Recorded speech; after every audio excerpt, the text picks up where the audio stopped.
Ang ika-4 na season ng Money Heist ay nagpapatuloy kung saan huminto ang Nairobi sa pagtatapos ng nakaraang season. Ipinapakita ng eksena ang sitwasyon sa loob ng Bangko ng Espanya, kung saan sinusubukang iligtas ng iba pang miyembro ang Nairobi. Sa pagtatapos ng nakaraang season, inakalang patay na si Nairobi, at ipinapakita sa unang eksena kung paano siya nabubuhay ngunit namamatay. Bagamat sinubukan ng mga miyembro na iligtas ang buhay ni Nairobi, na binaril sa dibdib, nakiusap siya na lumabas at sumuko sa pulisya upang siya ay makapagpagamot. Sa kabilang banda, nakipag-ugnayan si Palermo sa propesor tungkol sa sitwasyon ni Nairobi at hiniling sa kanya na maghanda kaagad ng isang surgeon. Ngunit hindi maganda ang mga bagay para kay propesor. Tinutugis niya pa rin ang pangkat ng pulisya habang ang kanyang kasintahang si Lisbon ay binaril ng mga pulis. Pagkatapos ay hiniling ng propesor kay Palermo na maghintay hanggang sa makalaya siya mula sa pulisya. Pagkatapos ng tawag sa telepono, nagtago ang propesor sa kulungan ng Toro. Bumalik sa loob ng Spanish Bank Building, ipinaalam ni Palermo sa iba pang miyembro ang tungkol sa kondisyon ng propesor at kung paano sila maghihintay bago kumuha ng surgeon. Ngunit nahati ang mga miyembro ng heist nang magkaiba sila ng opinyon sa kung ano ang gagawin sa Nairobi. Nagtalo si Palermo at ilang iba pang miyembro na dapat nilang gawin mismo ang operasyon para iligtas ang buhay ni Nairobi. Samantala, nakiusap si Nairobi sa Tokyo at Helsinki na ibigay siya sa pulisya. Agad na inis si Palermo sa kanilang pagtatalo at sa wakas ay nagbaril ng baril sa mga miyembro. Sinabi niyang patay na ang Lisbon, at ang Nairobi ay magdaranas ng parehong kapalaran kung ipipilit nilang isuko ang Nairobi. Sa wakas ay pumayag ang Tokyo na isagawa ang kanilang operasyon sa Nairobi sa kondisyon na siya ang manggaguna sa proseso. Gayunpaman, muli nitong ikinagalit si Palermo, at naramdaman nilang hindi nila siya iginagalang bilang leader ng grupo. Sa kabilang banda, inilapit ni Angel Rubio ang puwersa ng pulisya sa hideout ng propesor hanggang sa wakas ay gumawa siya ng isa pang hakbang sa pamamagitan ng pagtawag kay Marcel at paghiling sa kanya na simulan ang pagpapatupad ng Plan Hamelin. Isinagawa ni Marcel ang Plan Hamelin sa pamamagitan ng pagkonekta sa telepono ng propesor sa punong tanggapan ng pulisya gamit ang isang cellphone na dinadala niya sa malayo hanggat maaari mula sa hideout. Naging maayos ang plano. Kinuha ni Coronel Luis Tamayo ang signal ng cellphone sa telepono ng propesor at agad na ipinadala si Angel sa isang lokasyong medyo malayo mula sa hideout. Automatikong iniligtas ng signal phone ang propesor mula sa pagtugis kay Angel at ng kanyang mga tropa. Hindi lang iyon, dala-dala rin ni Marcel ang cellphone hanggat maaari bago tuluyang nabangga ang kotse kaya naisip ng pulis na naaksidente si propesor. Pagkatapos noon, pumunta si Marcel sa lugar ng propesor para iligtas siya. Sa loob ng gusali, pinangunahan ng Tokyo ang operasyon sa Nairobi sa tulong ng isang surgeon na nagbigay ng mga tagubilin sa pamamagitan ng video call. Gayunpaman, habang isinasagawa ang proseso, natuklasan ni Tamayo ang isang koneksyon sa internet sa gusali at iniutos na idiskonekta ang network. Siyempre, nagresulta ito sa pagkaputol ng koneksyon sa video call sa surgeon, kaya kinailangan ng Tokyo at ng iba pang miyembro ng operasyon ng walang tulong ng surgeon. Sa kabutihang palad, nagawa pa rin ng Tokyo na alisin ang bala sa dibdib ni Nairobi, at natapos ng maayos ang operasyon. Gayunpaman, pagkatapos makumpleto ang operasyon, nagdulot ng kaguluhan si Palermo sa pamamagitan ng pagtatangkang umalis sa gusali ng bangko. Nagpasya si Palermo na huwag nang ituloy ang kanyang pagkakasangkot sa pagnanakaw dahil hindi na siya iginagalang bilang isang pinuno. Sinubukan ng Tokyo at ng iba pang miyembro na paalisan si Palermo sa gusali, ngunit nagbanta si Palermo na magpapasabog ng bomba na mahuhuli silang lahat. Tumakbo ang Helsinki sa pagitan nila pagkatapos mapagtanto na ang katigasan ng ulo ni Palermo at Tokyo ay hindi magbubunga ng anumang magandang resulta. Sinubukan niyang pakalmayan si Palermo bago pa siya masupil ng iba pang miyembro. Pagkatapos ng insidente, nagulat ang Tokyo sa propesor at sinabing aarestuhin nila si Palermo dahil sa paggawa ng eksena. Nang marinig ito, nagalit si propesor at sinabing mawawasak ang pagnanakaw kapag nahuli nila si Palermo. Dahil ang planong pagnanakaw sa pagkakataong ito ay pag-aari ng Palermo at Berlin, silang dalawa lang ang nakakaalam ng lahat ng detalye ng plano. Mukhang nalungkot si propesor at binigyang diin sa Tokyo na umaasa siyang malulutas nila ang pagnanakaw na ito. Lalo na pagkatapos ng pagkamatay ni Lisbon at ang estado ng Nairobi. Habang lumuluha, ikinwento rin ng propesor kung paano niya narinig na binaril ng pulis ang Lisbon. Gayunpaman, nakita ng Tokyo na kakaiba ang kwento at sinabing posible na ang kuha ay parang camouflage para lokohin si propesor. Sa makatuwid, maaaring hindi patay ang Lisbon.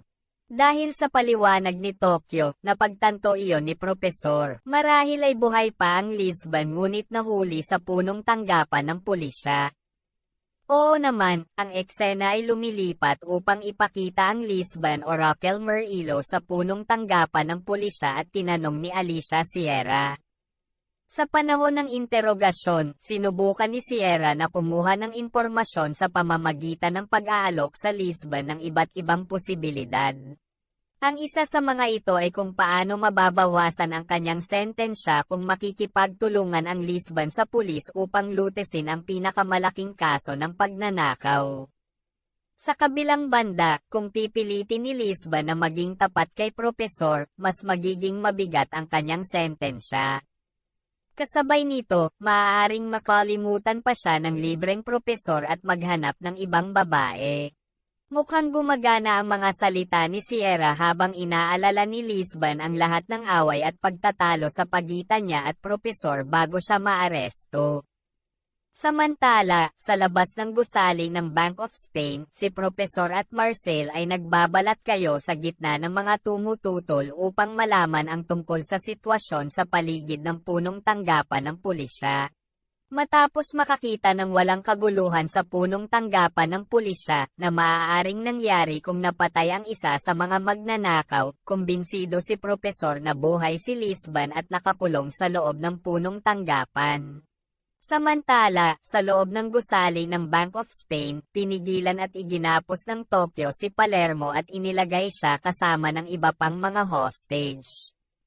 Siyempre, lalo nitong ikinagalit si Palermo sa iba pang miyembro ng heist at balak niyang guluhin ang kanilang mga plano. Nakikipag-usap si Palermo kay Cesar Gand-A, ang pinuno ng seguridad para sa Bank of Spain, na nakatali sa tabi niya. Tinuruan niya si Gand-A kung paano makalaya. Sa gabi, pinapasok ng propesor ang apartment ng isang pulis na nagngangalang Anton na nagtatrabaho sa punong tanggapan sa harap ng Bank of Spain. Kasama si Marcel, binyantaan ng propesor si Anton na sabihin sa kanya ang tungkol sa Lisbon. Ngunit tumanggi si Anton na ibuka ang kanyang bibig at sa halip ay piniling tumakas at tumalon sa bintana ng apartment. Sa kabutihang palad, tumalon si Anton sa swimming pool para mabilis na bumaba si Marcel para iligtas siya. Noong panahong iyon, napagtanto ng propesor na kailangan nilang maging mas kalmado sa pakikipag-ayos kay Anton upang makakuha ng impormasyon. Sa wakas, nag-alok si propesor ng €1,000,000 kung sinabi ni Anton sa Lisbon na gagawin ng propesor ang lahat para iligtas siya. Sinabi rin ni propesor na gusto niyang tiyakin na ligtas ang Lisbon at sinabihan si Anton na ipakita sa Lisbon ang relo ng propesor. Nagbago ang eksena nang tawagin ni Lisbon ang kanyang anak na si Paula Vico na Murillo sa unang araw ng pagnanakaw. Si Lisbon, na lumahok sa pagnanakaw sa unang pagkakataon, ay kinakabahan at nag-aalala sa kalagayan ni Paula, kaya nagpasya siyang tawagan ang kanyang anak na babae. Pagkatapos ng tawag, sinunog ng Lisbon ang cellphone sa microwave. Gayunpaman, nahanap ni Alberto Vico, isang forensic officer at dating asawa ni Lisbon, ang fragment ng SIM card sa nasunog na telepono. Nalaman din ng kanyang pagsisiyasat ang lokasyon ng nanay ni Paula at Lisbon na nagtatago sa Pilipinas. Narinig ni Anton ang tungkol sa impormasyon sa kabilang panig ng punong tanggapan at agad itong ipinadala kay Propesor. Bumalik si Sierra sa Lisbon sa silid ng interogasyon at ginagamit ang pinakabagong impormasyon mula kay Alberto upang akitin ang Lisbon na magbukas. Nagbanta siya na maaari nilang arestuhin ang mag-ina ni Lisbon at anak na babae sa loob ng wala pang 24 na oras. Pagkatapos noon, gumawa ng bagong alok si Sierra na nagsasabing maaari niyang palayain ang Lisbon kung ibunyag niya ang plano ng pagnanakaw at ang propesor. Napaluha si Lisbon, iniisip na kung papayag siya sa alok, maaari niyang mamuhay ng payapa kasama si Paula at ang kanyang ina ngunit ipagkanulo ang mga taong mahal niya.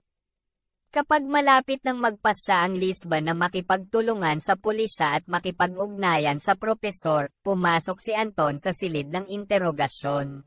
Nagkunwari siyang nagbibigay ng kape sa Lisbon para ipakita ang relo ng kanyang propesor.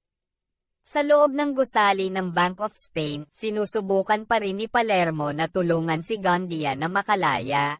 Sinabi niya na dapat subukan ni Gandia na palayain ang kanyang sarili kapag turn na ni Rio na magbantay. Ang dahilan ay ibinunyag ni Palermo kay Gandia na hindi siya magagawang barilin ni Rio. Noong nakabantay si Rio, kinuha ni Gandia ang payo ni Palermo at binali ang kanyang mga daliri para makatakas sa mga posos. Pagkatapos noon, tumayo si Gandia at tumakbo paakyat sa hagdan. Gaya ng inaasahan ni Palermo, nakasigaw lang si Rio at iwagayway ang baril nang hindi binaril si Gandia. Ang eksena ay inilipat sa isang flashback ng mga kaganapan 5 taon na ang nakakaraan ay ang Berlin at Palermo ay dumating sa Bank of Spain na nakabalat kayo bilang mga security officer. Noon nakilala ng Berlin si Gandia, na noon ay bodyguard para sa gobernador ng Bank of Spain. Mula sa unang pagpupulong na iyon, naramdaman ng Berlin na si Gandia ay isang mahalagang figure na dapat bantayan. Isa sa mga ito ay dahil si Gandia ay isang veterano ng digmaan na hindi magdadalawang isip na patayin ang kaaway. Nang bumalik sila mula sa Bank of Spain at nakipag-usap sa plano ng pagnanakaw, binalaan pa nga ng Berlin si Propesor na mag-ingat kay Gandia. Kung kinakailangan, dapat nilang patayin siya.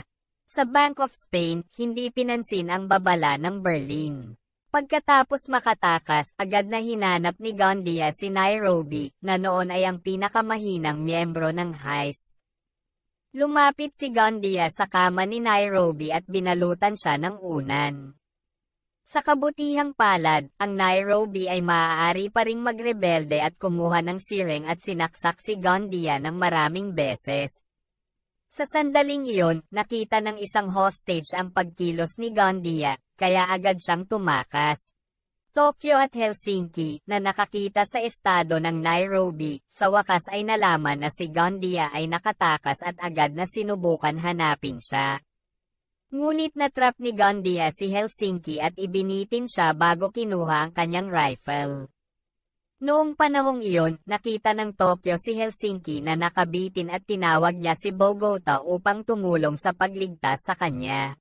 Sa huli, nalaman ng lahat ng miyembro ng heist ang tungkol kay Gandia, na nagawang iligtas ang kanyang sarili at nagnakaw pa ng baril ni Helsinki, at sinisi nila si Rio.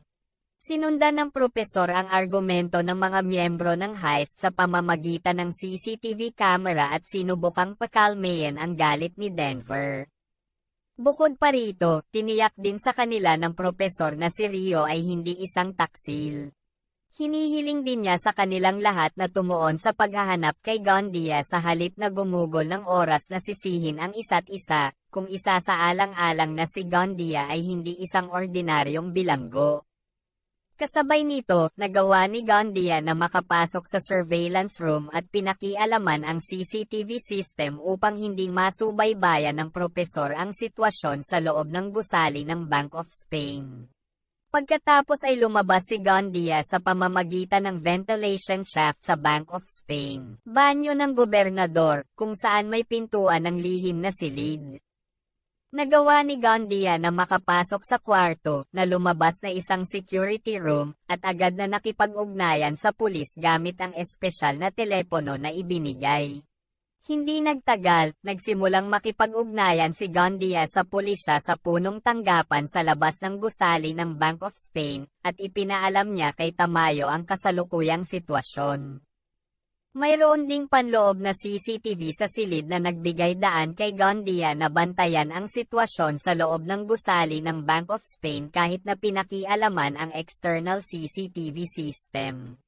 Pagkatapos ay sinabi ni Gandia kay Tamayo na determinado siyang salakayin ang mga miyembro ng heist gamit ang mga armas sa silid. Sa punong tanggapan ng pulisya, nakikinig si Anton sa pag-uusap ni Tamayo at Gandia at agad na nagulat sa propesor na direktang naghahatid ng impormasyon sa Tokyo. Sa kasamaang palad, pagkatapos na makatanggap ang Tokyo ng tawag sa telepono mula sa propesor, inatake siya ni Gandia mula sa likuran. Pagkatapos ay dinala ni Gandia ang Tokyo upang itago siya sa isang lihim na silid ng seguridad. Plano niyang gamitin ang Tokyo bilang tool para hatiin ang mga miyembro ng heist. Pagkatapos, ginamit ni Gandia ang telepono sa security room para ipahayag ang kanyang pasasalamat kay Palermo. Ang mga miyembro ng heist na nakarinig nito ay agad na nagalit sa pinuno ng grupo.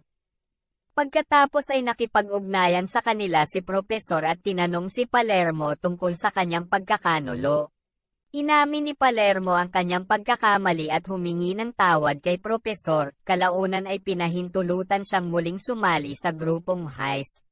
Pagkatapos, hiniling ng Propesor sa mga miyembro ng heist, lalo na sa Palermo, na tumuon sa misyon na mahuli si Gandia. Gayunpaman, tiniyak pa rin ng Propesor sa kanila na magkakaroon ng kaparusahan para sa Palermo kapag nakontrol na ang sitwasyon. Nagsimulang bumuo ng bagong plano ang Propesor para sa misyon ng pagkuha ni Gandia. Hinati niya ang heist group sa ilang team para mapadali ang paghahanap. Sa maikling kwento, nakipagpare si Rio kay Denver para magsuklay sa mga pasilyo sa paghahanap kay Gandia. Ngunit sa kabilang banda, pinapanood sila ni Gandia sa pamamagitan ng CCTV monitor at naghanda ng plano ng pag-atake. Nang makapasok sina Denver at Rio sa elevator, naghagis si Gandia ng bomba bago sumara ang mga pinto ng elevator, na natrap ang dalawa. Mabilis na kumilos sina Rio at Denver sa pamamagitan ng pagtakip sa bomba ng mga helmet at vest para mabawasan ang pagsabog, at nakaligtas sila. Sa kabilang banda, narinig ni Helsinki at Palermo ang pagsabog at agad na tumakbo patungo sa pinanggalingan ng tunog, kung saan natagpuan nila sina Rio at Denver sa loob ng elevator. Habang abala sina Helsinki at Palermo sa pagliligtas kay Denver at Rio, lumitaw si Gandia at nagsimulang umatake. Isang putukan ang naganap kung saan ang Helsinki at Palermo ay nagpupumilit na pigilan ang pagsalakay ni Gandia. Narinig ni Stockholm at Bogota na nagbabantay sa Nairobi ang putok ng baril at tumakbo sila para tulungan sina Palermo at Helsinki. Ang tulong mula sa dalawang miyembrong ito ng heist ay nagpabagal at inilagay si Gandia sa lugar. Sa huli ay tumakbo siya mula sa crossfire upang tumakas sa pamamagitan ng mga lagusan at sa halip ay pumasok sa silid ni Nairobi, na nag-iisa. Mabilis na naparalisa ni Gandia ang Nairobi at kinuha ang kanyang hostage. Nakarinig ang mga miyembro ng heist ng mga putok ng baril na nagmumula sa silid ni Nairobi at nagsimulang dumating isa-isa. Isang plano ang ginawa kung saan papaputukan ni Helsinki at ng dalawa pang miyembro ang silid habang papasok sina Denver at Rio sa silid sa pamamagitan ng mga butas ng bentilasyon. Ngunit sa sandaling iyon, hinayla ni Gandia ang ulo ni Nairobi palabas sa butas ng pinto at nagbanta na papatayin si Nairobi kung aatakehin nila siya. Lumaki ang sitwasyon ng matuklasan ni Gandia na sina Rio at Denver ay nagsisikap na makapasok sa pamamagitan ng mga lagusan at sinimulan silang barilin. Dahil sa kaguluhan sa loob ng gusali ng Bank of Spain, napilitan si Propesor na isipin kung nasaan ang lihim na silid ng seguridad ni Gandia. Pagkatapos ng maraming pag-iisip, napagtanto ng propesor na tiyak na idinisenyo nila ang silid upang iligtas ang gobernador ng Bank of Spain sa isang kurot. Kaya lohikal, ang silid ay magiging malapit sa opisina ng gobernador. Kaagad na nakipag-ugnayan si Propesor kay Palermo upang ihatid ang impormasyong ito habang sinusubukan ni Palermo na makipag-ayos kay Gandia para sa kaligtasan ng Nairobi. Sa huli, pumayag si Gandia na palayain si Nairobi kung papayagan siyang lumabas ng silid. Pagkatapos noon, sinimulang isagawa ng propesor ang susunod niyang plano. Nakipag-ugnayan siya sa iba pang mga team para hanapin kung saan pinahirapan ni Sierra si Rio. Matapos mahanap ang lokasyon, hiniling ni Propesor si Marcel na pumunta at mangolekta ng ebidensya ng pagpapahirap ni Sierra kay Rio. Samantala, mas maraming kaguluhan ang magsisimula nang makuha ng isa sa mga bihag na si Arturo Romen ang cellphone na ginamit noon ni Sierra para makipag-ugnayan sa Nairobi.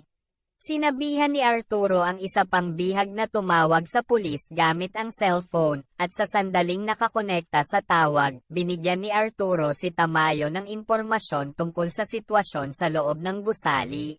Sinabi rin niya sa pulisya na ngayon na ang pinakamagandang oras para pumasok at simulan ang pag-atake dahil abala ang mga heist sinusubukang hulihin si Gandia kaya walang nagbabantay sa lobby. Samantala, nakalabas na si Gandia sa silid na may baril sa ulo ni Nairobi. Ngunit sa hindi inaasahang pagkakataon, nang makalabas na siya ng kwarto at pinakawalan si Nairobi, binaril ni Gandia si Nairobi sa ulo at pagkatapos ay tumakas na may dala-dalang mga armas mula sa grupong heist. Bumagsak at namatay kaagad ang Nairobi, na nagpapahayag ng galit at kalungkutan sa lahat ng miyembro ng heist. Hindi nila inaasahan na sisirain ni Gandia ang mga negosasyon para patayin si Nairobi. Sa sandaling iyon ay tumakbo si Denver kay Gandia at naghagis ng granada bago siya pumasok sa security room. Bagamat nakapasok si Gandia sa silid, siya ay malubhang nasugatan at kalaunan ay nahulog na wala ng malay. Sa madaling sabi, ang mga miyembro ng heist ay nagpatuloy sa plano at nagsimulang hanapin ang security room ayon sa direksyon ni Professor. Sa wakas ay nahanap na ni Palermo ang silid. Nang ipaalam niya kay Professor, sinabi rin sa kanya ni Palermo ang tungkol sa pagkamatay ni Nairobi. Natigilan sandali si Propesor sa balita bago niya sinabi kay Palermo na gag-aantay sila ng 100 beses para sa pagkamatay ni Nairobi. Mula sa sandaling iyon, sinubukan ng propesor na maging mas kalmado upang ang pagpapatupad ng kanilang plano ay maganap sa mas kontroladong paraan. Ang unang utos na ibinigay ng propesor ay para putulin ni Palermo ang mga linya ng telepono sa security room para hindi na makontak ni Gandia si Tamayo. Pagkatapos noon, hiniling ng propesor na gumawa ng butas para ilagay ang natutulog na kama sa silid. Idinagdag din ng propesor na hindi nila papatayin si Gandia sa ngayon dahil may iba pa itong plano para sa kanya. Sa labas ng gusali ng Bank of Spain, sinusunod ni Tamayo ang impormasyon ni Arturo at inihahanda ang mga tropa na subukang makapasok sa loob. Papasok pa lang ang mga tropa, bumukas ang mga pinto ng lobby at lumabas ang 4 na bodyguard ng gobernador na may bitbit na kabaong na naglalaman ng katawan ni Nairobi. Ginawa ito ng propesor bilang panghuling pagpupugay sa Nairobi. Sa sandaling iyon, natahimik ang mga tao at mga pulis na nakapalibot sa gusali ng Bank of Spain. Maging ang Lisbon na nakakita ng insidente mula sa surveillance camera sa loob ng police headquarters ay agad na umiyak, alam na ang isa sa mga miyembro ng heist ay patay na. Malalim na kalungkutan ang ipinakita ni propesor at ng lahat ng miyembro ng heist na tumingin sa kabaong ni Nairobi na sumakay sa kotse. Ang plano ay bumalik sa landas. Sa pagkakataong ito, naglabas si propesor ng isang video ng pinahirapan si Rio habang siya ay inaresto ng pulisya.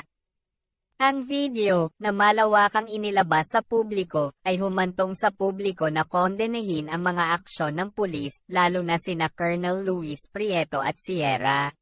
Nagkaroon ng kaguluhan sa punong tanggapan ng pulisya dahil sinira ng video at balita tungkol sa torture ang kredibilidad ng pulisya bilang mga tagapagtanggol ng komunidad. Inutusan ni Tamayo si Prieto na magsinungaling at tanggihan ang pagpapahirap. Kasabay nito, dumating ang grupong Serbiano na pinamumunuan ni Benjamin upang makilala ang propesor.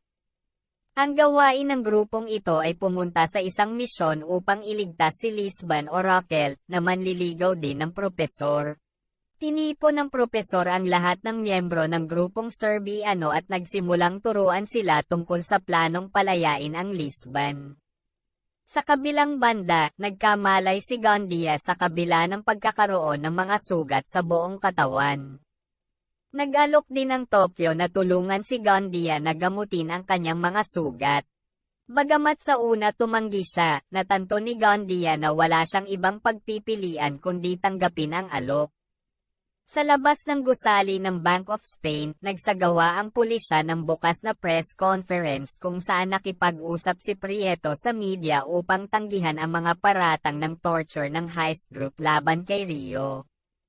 Ito nag-udyok sa propesor na ilabas ang ebidensya ng pagpapahirap na dati nang nakolekta ni Marcel mula sa pag-amin ni Prieto. Ang media na nakatanggap ng video mula sa propesor noong panahong iyon ay agad ding nagtanong kay Prieto ng maraming tanong, na syempre hindi niya masasagot. Ang sitwasyon ay mas apurahan para sa pulisya dahil ang pampublikong simpatiya ay babagsak sa grupong heist. Naunawaan ito ni Tamayo at inutusan si Sierra na lumapit at umamin sa pagpapahirap. Hindi lang iyon, ngunit hiniling din ni Tamayo na aminin ni Sierra na ginawa ang pagpapahirap para sa pansariling kapakanan. Bumalik ang eksena sa security room sa gusali ng Bank of Spain kung saan nag-aalis ang Tokyo ng maraming bala sa katawan ni Gandia.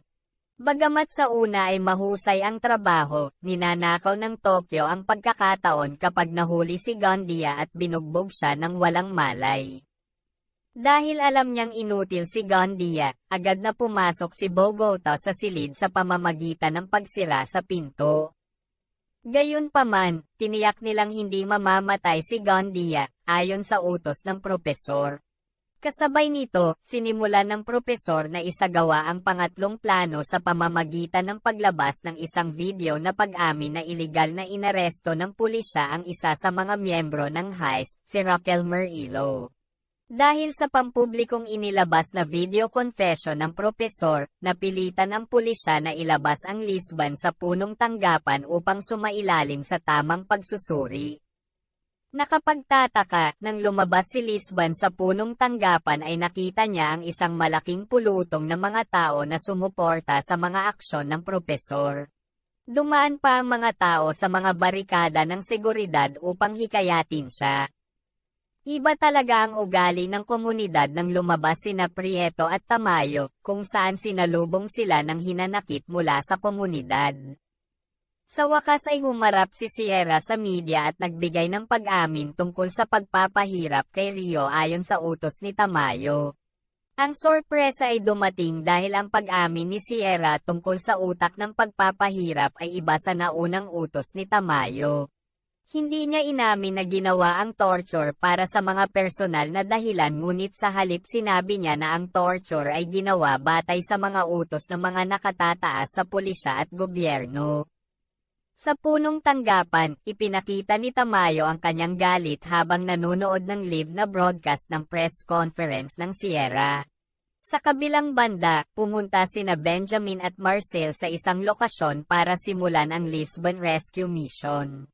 Pareho silang pumasok sa dating Chinese restaurant na nasa tabi mismo ng courthouse at nagsimulang maghukay para gumawa ng tunnel na may parking lot basement.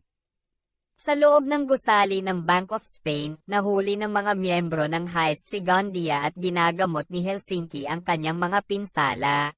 Sa kabilang banda, si Sierra, na nasa loob ng kanyang opisina, ay nagsimulang mag-isip tungkol sa pagnanakaw. Naramdaman niya ang isang irregularidad na nagtutulak sa kanya na isipin na ang isa sa mga opisyal ng pulisya, si Anton, ay nakikipagtulungan sa propesor. Pagkatapos noon ay kinuha ni Sierra ang baril mula sa mesa at nagpunta upang imbestigahan ang kaso ng pagnanakaw ng palihim. Layunin din ni Sierra na patunayan ang kanyang pagiging inosente. Ang pagsisiyasat ni Sierra ay humantong sa kanya sa asawa ni Anton na nagbigay ng CCTV ng apartment kung saan sila nakatira. Mula sa CCTV footage, nakuha ni Sierra ang ebidensya na nakilala ni Anton si Profesor at Marcel. Bilang karagdagan, nakuha rin ni Sierra ang numero ng plaka ng sasakyan na ginamit ni Profesor noong panahong iyon. Humihingi siya ng tulong sa isang kasamahan sa pulis para simulan ang pag-iimbestiga kung nasaan ang kotse. Sa silid ng hukuman, sinabi ni Lisban sa mga investigador ang tungkol sa plano ng pagnanakaw. Noong nakaraan, kapag nagbibigay ng mga aralin sa mga miyembro ng heist, sinabi ni Profesor na kung mahuli si Lisban, kailangan niyang sabihin ng detalyado ang lahat ng mga plano sa pagnanakaw hanggang sa pagod na ang mga investigador at maging ang mga tagayusig sa pakikinig sa kanya. Ngunit sa sandaling iyon, muling nagkaroon ng kaguluhan sa loob ng gusali ng Bank of Spain nang kumuha ng baril si Arturo mula sa isa sa mga miyembro ng heist at sinimulan silang pagbabantaan. Napaatras ang mga miyembro ng heist dahil sa mga pananakot ni Arturo hanggang sa tuluyang tumalikod ang isa sa mga babaeng bihag, na lumabas na isang miyembro ng heist na nagngangalang Manila, nag-urong ng baril, at binaril si Arturo sa binti. Bumalik ang eksena sa courthouse kung saan nagawa ni Benjamin na gumawa ng butas patungo sa parking lot. Pagkatapos malaman ang tungkol sa pag-usad, nahack ni Profesor ang surveillance camera sa parking lot ng courthouse para hindi matuklasan ng mga security guard ang trabaho ni Benjamin sa pagtakip sa butas gamit ang pekeng pader. Sa loob ng gusali ng Bank of Spain, hiniling ng mga miyembro ng heist kay Gandia na gumawa ng maling ulat kay Tamayo na nagsasabing handa siyang salakayin ang mga magnanakaw. Nang marinig ang ulat, hiniling ni Tamayo kay Suarez, ang pinuno ng espesyal na koponan na simulan ang paghahanda sa mga tropa para iligtas si Gandia. Habang nakatuon ang pulisya sa nalalapit na pag-atake ni Gandia, sinimulan ng pangkat ng Serbia ang kanilang plano na palayain ang Lisban. Naging maayos ang plano, kung saan pinamunuan ni Benjamin ang isang grupo ng Serbia para tambangan ang pulis na nag-escort sa Lisban sa paradahan ng courthouse. Pagkatapos ay isasabit nila ang mga bomba sa katawan ng mga escort na pulis at pipilitin silang lumabas ng gusali na parang walang nangyari. Pagkatapos ay dinala si Lisban sa isang butas sa parking lot at diretso sa helicopter na inihanda upang dalhin siya sa lugar ng propesor. Nagbanta ang Tokyo kay Gandia na patuloy na magsusumbong kay Tamayo na parang nasa bubong siya ng gusali at hiniling na lumikas ang mga pulis. Sa kabilang banda, sinabotahe ng koponan ng Serbia ang helicopter na inihanda ni Tamayo para sa paglikas. Kaya ang dumating sa bubong ay ang helicopter na orihinal na nagdala ng Lisban upang tumakas. Nakita ng pulis ang isang shootout sa pagitan ni Gandia at ng heist group sa bubong. Ang nangyari ay nagpanggap si Denver na si Gandia at gumamit ng pekeng baril para makipagbarilan sa grupong heist na syempre gumamit din ng pekeng baril. Habang kumikilos, inatasan ng Tokyo na paalisan ang ilang mga pulis na naghahanda sa pag-atake sa kanila. Ginawa ang charade para madala ni Profesor si Lisban sa gusali nang hindi nalalaman ng pulis. Nang tuluyang makapasok ang Lisban sa gusali at binati ng iba pang miyembro ng heist, napagtanto ni Tamayo na ang shootout sa bubong ay walang iba kundi isang charade. Hindi lang ang mga miyembro ng heist ang natuwa na malaya ang Lisban at sumali sa kanila. Ipinahayag din ng propesor ang parehong kagalakan sa punong tanggapan. Lingid sa kanyang kaalaman, si Sierra ay palihim na pumasok sa punong tanggapan at nagsara ang Money Heist Season 4 na nakatutok si Sierra ng baril kay Professor. Maraming salamat po sa panonood.